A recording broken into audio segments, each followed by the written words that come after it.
Welcome to LG Electronics single-split air conditioning installation procedures. Installing the system right the first time ensures great performance and long life from the very start. Let's begin with tools and materials needed to successfully install an LG ductless split air conditioner.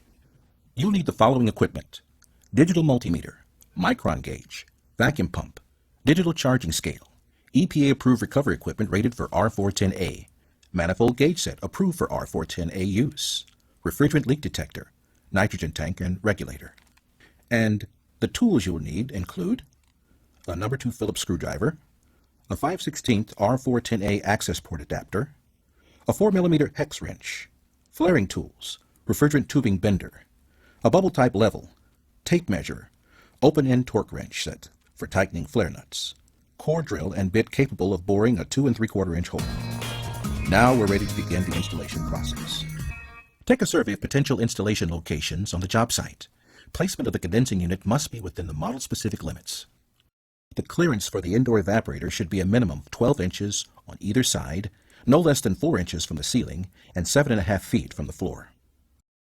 The clearance of the outdoor condensing unit must be no less than 4 inches from the back and left sides, 24 inches from the right side, and 28 inches from the front of the unit. Now it's time to unpack and inspect the equipment. The indoor and outdoor units come in separate cartons. Make sure the model numbers on both the indoor and outdoor unit boxes match. Remove the indoor unit from its container and packing. As you do this, check the unit for any damage. Locate the packet of installation instructions and review the installation steps before proceeding further. Take your time. It will pay off in the long run. Remove the wall bracket from the back of the unit and set it aside. Next, remove the Phillips head screw from the plastic tubing retainer and remove the retainer from the rear of the unit. After making sure there's no damage, set the indoor unit aside. After unboxing the condensing unit, set the rubber mounts aside and locate the 90-degree defrost drain adapter. The adapter must be installed on heat pump models when the unit will be mounted on a wall bracket. This will allow for a 5/8 drain hose to be attached. Now that you've confirmed that the system is free of visible defects, you can begin installing the system. Position the wall plate where the unit will be mounted. Using a level, mark off where the bracket will be mounted. Be sure to use enough wall anchors to hold the unit securely. The bracket must not bow away from the wall at the latch points of the evaporator rear chassis. Using the table in the installation manual, mark off where the wall penetration will be made. Remember to angle the penetration downward for proper condensate drainage. Now it's time to bend the refrigerant lines. Exercise care in bending the tubing. If you're doing a surface mount, use one of the 3 knockouts. A coil spring bending aid is installed on the suction line at the bend to assist you in making this adjustment. Position the black drainage plug on the side that will not be used for drainage. Using needle nose pliers, spread the clamp and attach the drainage tubing. The 18-4 conductor communication cable should be fed through the wall penetration and looped inside the indoor unit for connection later.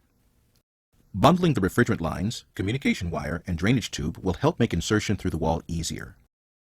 Bundle the drain line below the other lines. Proper drainage is dependent on gravity. Take care in guiding the refrigerant and drain lines through the wall penetration. It's always better to have flare connections away from the back of the indoor unit for easier connection and leak detection. Let's head outside to install the condensing unit. The condensing unit can be mounted in one of 3 ways. It can be pad mounted, bracket mounted, or rooftop mounted. For the purpose of this video, we will focus on a pad installation. Position the pad outdoors. Install the rubber grommets on each of the 4 feet of the outdoor unit, and anchor the unit to the pad. Now you can remove the flare nuts from the service valves. These may be discarded if you plan to use prefabricated line sets. Otherwise, these nuts can be flared onto the lines that will be connected to the system.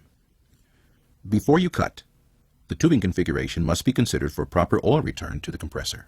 Remember the following points. An inverted trap must be installed directly exiting the service valves of the condensing unit. An oil trap must be formed in the refrigerant lines every 16 feet of vertical pipe run. Once the tubing has been cut, deburr the end and position the tubing to prevent filings from entering the tubing and contaminating it. Using good quality flaring equipment is vital.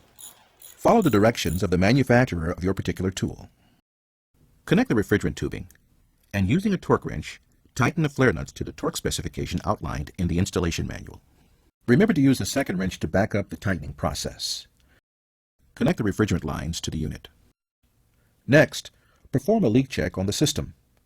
Connect the nitrogen bottle with the safety regulator to the service valves of the condensing unit. Pressurize the system to 150 psi and let it stand while the electrical connections are completed. This way you can come back to leak check after finishing the necessary wiring. Wiring the unit is quick and easy. Remove the rain-tight electrical connection cover, setting it and the screws aside.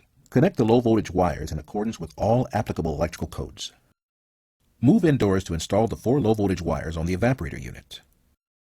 Go back outside and connect the 3 high-voltage wires, making certain that the unit is properly grounded.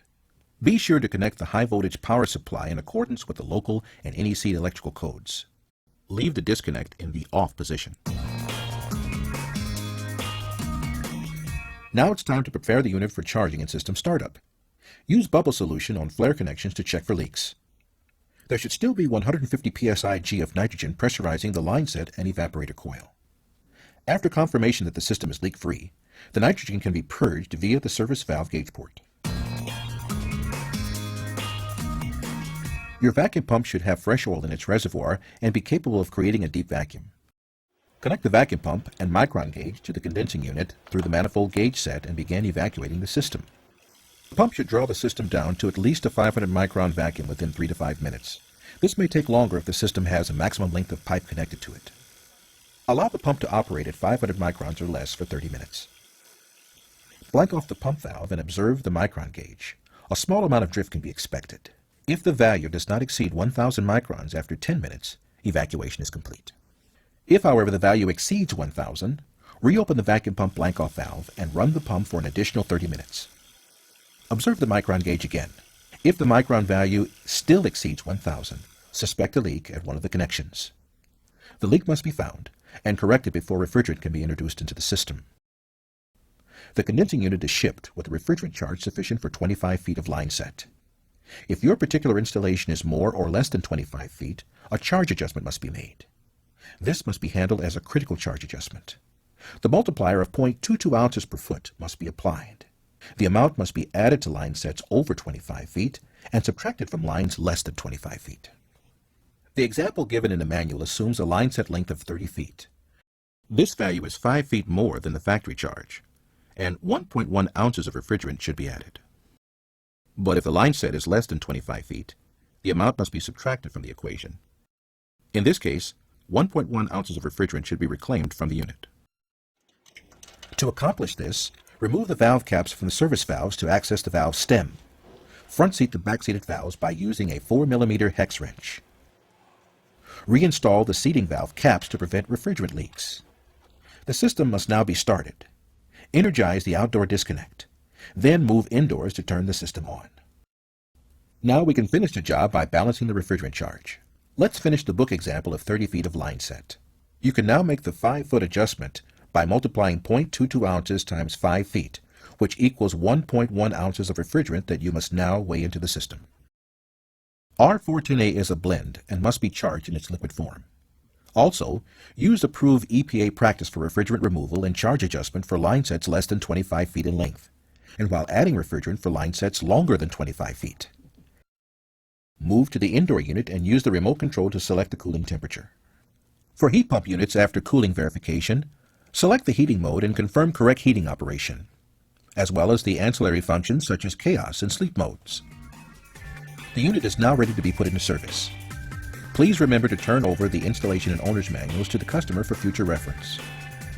Installation of single-split air conditioning systems can be done expertly and efficiently if you follow these steps. Site the installation correctly. Unpack and inspect both units. Install the interior unit according to direction. Install the exterior unit as instructed. Wire the power according to code. Check for leaks with a micron gauge. Evacuate and charge the unit with the exact amount of refrigerant. Thank you for watching and enjoy expert installations.